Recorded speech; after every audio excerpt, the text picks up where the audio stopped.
नमस्कार दोस्तों, मैं आज आया हूँ बेतालघाट क्षेत्र के तल्लीशेटी गांव में। यहाँ एक युवक ने कुछ दिन पहले फांसी लगा के आत्महत्या कर दी।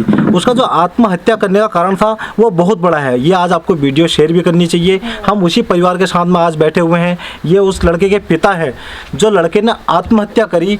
वो जो साइबर ठग आजकल चल रहे हैं, इसके विषय में हमने पहले भी आपके सामने बात रखी थी कि किस तरह आजकल ब्लैकमेल करके किसी व्यक्ति को इतनी ज़्यादा उसको टॉर्चर कर रहे हैं कि कोई भी युवक आज आत्महत्या करने के लिए मजबूर हो जा रहा है। ये उनके पिता हैं। तो कब की घटना है, जरा हमको इस विषय में बताने की कोशिश करेंगे। ये 12 तारीख की घटना है। 12 तारीख की घटना। आपके साथ लास्ट बात कब हुई थी? 11 तारीख को उसकी मेरे से वीडियो कॉल हुई। अच्छा। उसने बोला पापा मैं आपको पैसे भेज रहा हूँ। उसने मतलब हंसी खुशी में आराम से 5,000 रुपये भेजे थे। और दूसरे दिन अचानक फोन आता है 1 बजे कि पापा मेरे को 2,000 रुपये चाहिए। जब मैंने उससे पूछा कि तेरे पास तो पैसे हैं 45-50 हज़ार रुपये, तेरे को 2,000 से क्या करेगा? तो उसने बोला मैंने वो पैसे BOB से SBI में ट्रांसफ़र कर दिए और वो सर्वर डाउन चल रहा है। अब मैं मार्केट में हूँ, मेरे को जैकेट खरीदनी है। लेकिन उसने मुझे सच्चाई नहीं बताई। तो मैंने उसको 2,000 रुपये भेज दिए। मैंने कहा चलो यार जैकेट खरीदनी होगी उसको। मैंने 2,000 रुपये उसको भेज दिए। और उसके बाद मैंने उससे फ़ोन करा और उसका फ़ोन जो है व्यस्त आ रहा था। तो मैंने जब उसने फ़ोन रिसीव किया, मैंने बोला तेरा फ़ोन आज इतना व्यस्त क्यों आ रहा है? तो उसने बोला नहीं मेरे दोस्त का फ़ोन आया था। मैंने कहा तेरे पास पैसे पहुंच गए? उसने बोला 2,000 रुपये हाँ मेरे पास पहुंच गए। और उसके बाद मेरे से उससे कोई बात नहीं हुई। तो दोस्तों कितनी बड़ी दुखद घटना है। आज हमारे पहाड़ के युवा, इतना पढ़ा लिखा समाज है फिर भी जागरूक नहीं हो पा रहे हैं। ये उनकी माता जी है, किस तरह इनकी पीड़ा होगी आप समझ सकते हैं। एक परिवार के ऊपर क्या गुजर जाती है जब वो कोई सोशल मीडिया के माध्यम से फंस जाता है। हम तमाम दिनों से ये कोशिश कर रहे हैं कि कोई भी ऐसे चुंगल में ना फंसे सोशल साइट की। ये उनकी अम्मा है लड़के की, ये उसके दादाजी हैं, वो दादी जी हैं, ये तमाम उनके परिवार के बैठे हैं। ये उसका बड़ा भाई है जो उस दिन जब उन्होंने जो ऐसा आत्मघाती वो उठा लिया था, तो उसके बाद में ये वहाँ गए। तो क्या क्या हुआ एक बार आप बताने की कृपा करें। वहाँ क्या हुआ उसके बाद में? रात के करीब 12:30 बजे मेरे को कॉल आता है। मैं सोया था। वहाँ से मेरे को पुलिस थाने से फ़ोन आता है कि आपके भाई ने ऐसा कर दिया। रात के 12 बजे किसे यकीन होगा। फिर उसके बाद उन्होंने मेरे को फ़ोटोज़ और वीडियो सेंड करी कि ये फ़ोटो है, वीडियो है। फिर उसके साथ वाले जो ट्रेनिंग वाले दोस्त थे, मैंने उनको कॉन्टेक्ट किया। 12:30 बजे फिर मैं अपने चाचा के साथ और मेरे भाई के साथ, ताऊ का लड़का था, उसके साथ मैं हरियाणा को निकल गया। वहाँ जाके पुलिस वालों ने रात को ही मेरे कहने पे या मेरे से पूछ के ही उसको फांसी के उसमें से उतार रखा था, बेड में लेटा रखा था। मेरे जाने के बाद कुछ देर बाद जो कार्रवाई में शामिल थे पुलिस वाले वो आए। उन्होंने जो ताला लगाया था लॉक खोला, फिर दरवाज़ा, फिर उन्होंने बताया कि ऐसा ये है, ऐसा किया था। और उसके बाद फिर पोस्टमार्टम के लिए ले गए और मैं थाने में चले गया था FIR को बयान लिखवाने के लिए। बस मोबाइल हाँ, उसका मोबाइल जो था वो लॉक था। बस मैंने ही चेक किया क्योंकि मुझे उसका लॉक पता था। उससे पहले भी मोबाइल खोला नहीं गया था, लॉक भी मैंने ही ऑन किया था। तो फ़ोन में दिख गया था कि व्हाट्सएप में उसको मैसेज आए थे, कॉल आए थे और उसको पैसे के लिए धमकाया गया था। और उसके डिटेल चेक किए तो उसने अपने सारे जितने अकाउंट में उसके पैसे थे। टोटल कितने पैसे दिए उसने अभी तक उन फ्रॉड जो कर रहे थे? उसमें से उसके 45,000 प्लस पैसे उसने उनको सब दे दिए थे जो उसके बैंक में थे। उसने वो सब उनको दे दिया। और उसके बाद कुछ नहीं रहा, शाम 3:30 बजे के बाद उसको मेरे को कॉल आया था कि तू पैसे भेज रहा है, तेरे पास मैंने बोला था डलवा दिया तूने, मेरे बैंक में पैसे नहीं थे, मैं डलवाने गया था मगर नहीं हो पाया। बोला था चल ठीक है। मैं रोका भी, मैंने पूछा भी, मैंने बोला क्या हुआ आज, मूड ख़राब लग रहा है, रोज़ की बात होती है। अब मैंने बोला आज क्या हुआ, मूड ख़राब है? अब मैं उससे इतना मतलब फ्रैंक बहुत है, मैंने कहा कोई दिक्कत है, किसी और चीज़ की दिक्कत है? मैंने उससे पूछा भी, मैंने बोला आजकल लड़के कहीं बात करते हैं। मैंने उससे ये भी पूछा कि कोई लड़की को पैसे चाहिए क्या, इतने अर्जेंट में मांग रहा है? उसने ये भी नहीं बताया। उसने बोला ना कुछ नहीं हो रहा करके फ़ोन रख दिया। लास्ट कॉल मेरे को ही किया था, बाकी जो कॉल हुई थी उसी के साथ हुई थी जो उसको फ़ोन पे धमकी दे रहा था या उसे पैसे मांग रहा था। तो ये हिसार हरियाणा की घटना है। लड़का वहाँ पर क्या करता था, कितने दिनों से क्या कर रहा था? हिसार हरियाणा में मैंने और उसने साथ में ही होटल मैनेजमेंट की ट्रेनिंग की थी कौशल एकेडमी देहरादून से। तो उन्होंने हमें ट्रेनिंग के लिए वहाँ भेजा था। हमारी वहाँ 3-4 महीने की पढ़ाई होने के बाद उसको ट्रेनिंग के लिए उसके साथ 5 लड़के हो गए थे। उनका इंटरव्यू हिसार के लिए हुआ था। वहाँ उसकी जॉब ट्रेनिंग चल रही थी, जॉब ट्रेनिंग कर रहा था। बस 15 दिन बचे थे उसके घर आने। उनकी 5 महीने की 5.5 महीने की कंप्लीट ट्रेनिंग हो चुकी थी, पर 15 दिन बचे थे घर आने। उसी दौरान ये घटना हुई। तो उसने पता नहीं अपने दिमाग में क्या प्रेशर लिया, उनका प्रेशर, अपना प्रेशर कि पैसे चले गए, घर जाना है, क्या होगा, क्या कैसे बोलूँ, कुछ नहीं बताया। बस शाम के 5:30 दोस्त बोले थे उसके, 5 बजे के बाद अपने कमरे में गया, इसने दरवाज़ा बंद कर दिया, फिर उसके बाद ये बाहर नहीं आया।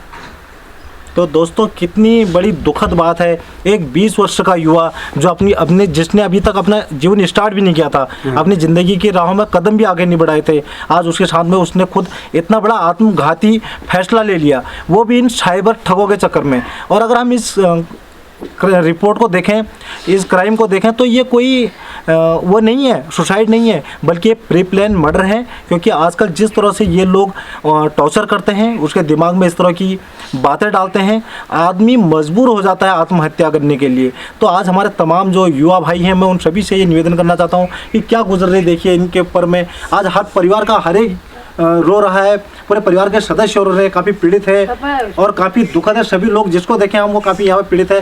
तो जब हमें कल शाम को भाई ने बताया कि यहाँ पर एक ऐसी घटना हुई है, तो हमने कहा क्यों न अपने युवाओं को भी जागरूक करें इस विषय में। तो एक जो पीड़ा है वो सिर्फ परिवार वाले जान सकते हैं। बाकी मैं तमाम जो सरकार है, प्रशासन है, उनसे भी ये निवेदन करना चाहता हूँ कि ऐसे जो आरोपी हैं जिनके कारण में उस व्यक्ति ने आत्मघाती फैसला लिया करने के लिए, उसे सख्त से जल्द पकड़ा जाए।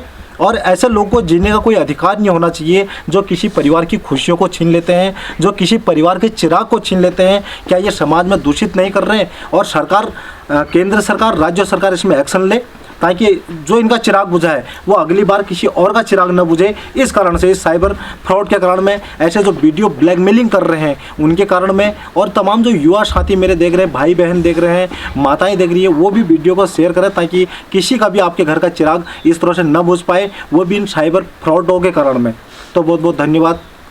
हेलो सर, जगदीश कुमार जी से बात हो रही मेरी? हाँ जी, हाँ जी, हाँ सर, मैं ये बेताल घाट से बोल रहा हूँ ना। एक लड़के ने कुछ दिन पहले सुसाइड किया था यहाँ हिसार में। ये जो समाज वो है फ्रॉड, साइबर फ्रॉड है, साइबर, हाँ, इसके चक्कर में। तो सर ये ऐसी कार्रवाई क्या हुई, मैं ज़रा जान सकता हूँ? मैं इनके घर पे आया था दरअसल आज, तो ये मैंने पर्चा देखा इनका जो पोस्टमार्टम। इनके लिए FIR का प्रगति है और उसके जो नंबर है ना उनके डिटेल लेंगे। अच्छा, हाँ, उनकी डिटेल जो कैश कॉपी वगैरह आती है ना उनकी, वो लेके रिकॉर्डर और फिर आगे नहीं करेंगे। अभी सर, दूसरा मेरे को आपसे एक शिकायत ये थी ना। फोन नंबर या और कुछ चीज़ है नहीं। नहीं सर, दूसरा मेरे को आपसे शिकायत है, आपने जो इसमें नंबर दे रखा है, ये कॉलिंग आपकी लग नहीं रही, क्या मैटर है? कौन सा नंबर है जो आपने डाल रखा है 94 16 75 75 52 करके जो नंबर है, इसमें इनकमिंग कॉल आपकी वो बता रहा है इनकमिंग कॉल रिसीव नहीं हो पाएगी करके। पैसे खत्म हो गए ना उसमें। तो सर आप देखो, आप ASI हो और दूसरा हम यहाँ बेतालघाट क्षेत्र में इतनी बड़ी कैजुअलिटी है, उनका पूरा परिवार रो रहा है और आपने इनकमिंग नहीं डाल रखी, आप व्हाट्सअप कॉलिंग करनी पड़ रही है हमको। फिर आप पता कर लो, थाने में आके पता कर लो आपका बंदा होगा। सर मैं थाने में, मैं बेतालघाट में हूँ, इनके परिवार के सामने, हमारा इतना लंबा दूर पड़ता है। और देखो मेरी बात सुनो तो, अरे सुनो तो सर भाई साहब जी बताइए। मानते हैं ट्रेजरी है, लेकिन हमने यहाँ तो नहीं कहीं भी ट्रेजरी को नहीं हो रही। ट्रेजरी वो तो ठीक है, देखा आज 5-6 दिन हो गए, आपने अभी तक कार्रवाई इसके ऊपर कहाँ तक गई मेरे को बता सकते हैं? स्टेटस क्या है करंट? हाँ जी, करंट स्टेटस क्या है इसकी कार्रवाई का सर? स्टेटस तो कहने दो, वो जेड़े नंबर है वो नंबर का पता लगेगा, कैश कॉपी आएगी जब भी पता लगेगा आगे। अच्छा, कितना टाइम लगेगा? हेलो, तो कितना समय लगेगा इनके ऊपर कार्रवाई? क्योंकि देखिए सर, एक बात यह है ना, एक कोई सोशल मीडिया के कार्रवाई तो आगे आपको पता लगा ना, वो नंबर किसका है पता लग जाए, वो नंबर प्लान करके जो काम करते हैं ना। आप कौन बोल रहे हो जी, पहले तो ये बताओ मेरे को। जी मैं सामाजिक कार्यकर्ता हूँ यहाँ बेतालघाट का, जहाँ ये लड़का खत्म हुआ है। नहीं, सामाजिक कार्यकर्ता हो तो सुबह आता सोशल मीडिया ही काल अपन देख कर रखेंगे, पहले आदमी हो गया आप। नहीं सर, सोशल मीडिया ही काल का आपको पता नहीं है कि सोशल मीडिया पर जो कॉल करते हैं ना, वो मतलब प्लान करके करते हैं, नंबर किसी का होता है, कॉल कोई करता है, खाता किसी का होता है, ऐसा होता है। तो मैं वही तो सर बात मेरी बात सुनिए, मेरे को वो पता है सर, मेरे को भी पता। सोशल मीडिया कॉल है जैसे मतलब कि कोई वो तो अपने पैसे के लिए करते हैं, जो कोई घबरा जाता है वो दे जाता है, ना डलवाए अपना, किसी को शिकायत करनी थी, किसी को बताना था। नहीं वो सही है, लेकिन आपने ये मतलब ये नंबर किसका है ट्रेस करने की कोशिश करी है? उन्हीं के हैं या कोई दूसरे नंबर से करे हैं? इस तरह की कार्रवाई कुछ हुई? वो नंबर साइबर में लगवा रखे, उनकी कैश कॉपी मिलेगी जब आगे चलेंगे। नंबर अभी भी ठीक ओपन है, है, अभी तक मतलब कोई कार्रवाई नहीं हुई कुल मिला के ना?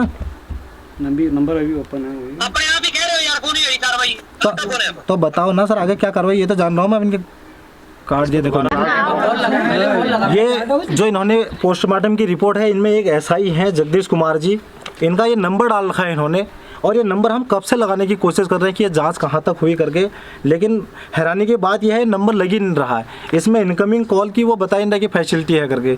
तो कैसे आजकल अधिकारी हैं, क्या कार्रवाई करेंगे, ये बड़ी हैरान करने वाली बात है। किसी के घर का चिराग बुझ जाता है और कहीं अधिकारी खुद का अपना फ़ोन तक खोलने को तैयार नहीं है, तो ये बड़ी शर्म की बात है। इसमें एक्शन ज़रूर होना चाहिए, यही मैं निवेदन करता हूँ।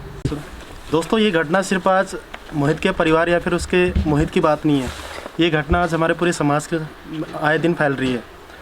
तो दोस्तों, मैं इतना ही कहूँगा कि मोहित को हमें सभी लोगों को मिलकर न्याय दिलाना है। जब तक मोहित की आत्मा को, जब तक उसको न्याय नहीं मिलेगा, तब तक उसकी आत्मा को शांति नहीं मिलेगी। इसलिए आज एक पहाड़ी भाई हमारा चले गया है, तो सभी लोगों को उसके लिए न्याय के लिए लड़ना पड़ेगा। आज से 10 साल पहले ये घटनाएँ मीलों दूर होती थी। हम सोचते थे कि यार हमारे पहाड़ में, हमारे एरिया में ऐसी घटनाएँ नहीं होंगी, लेकिन आज हम देख रहे हैं कि आए दिन हमारे पहाड़ के बच्चे भी इन साइबर फ्रॉडों के गिरफ्त में फंसते जा रहे हैं। तो दोस्तों, अंत में सिर्फ इतना ही कहूँगा कि मोहित भाई के लिए हमें सभी को संघर्ष करना पड़ेगा, ताकि उसकी आत्मा को शांति मिले, ताकि उसको न्याय मिले। और जो ये साइबर फ्रॉड है, ये जहाँ से भी कर रहा है, ये किसी और के घर के चिराग को ना बुझा पाए। धन्यवाद आप सभी का।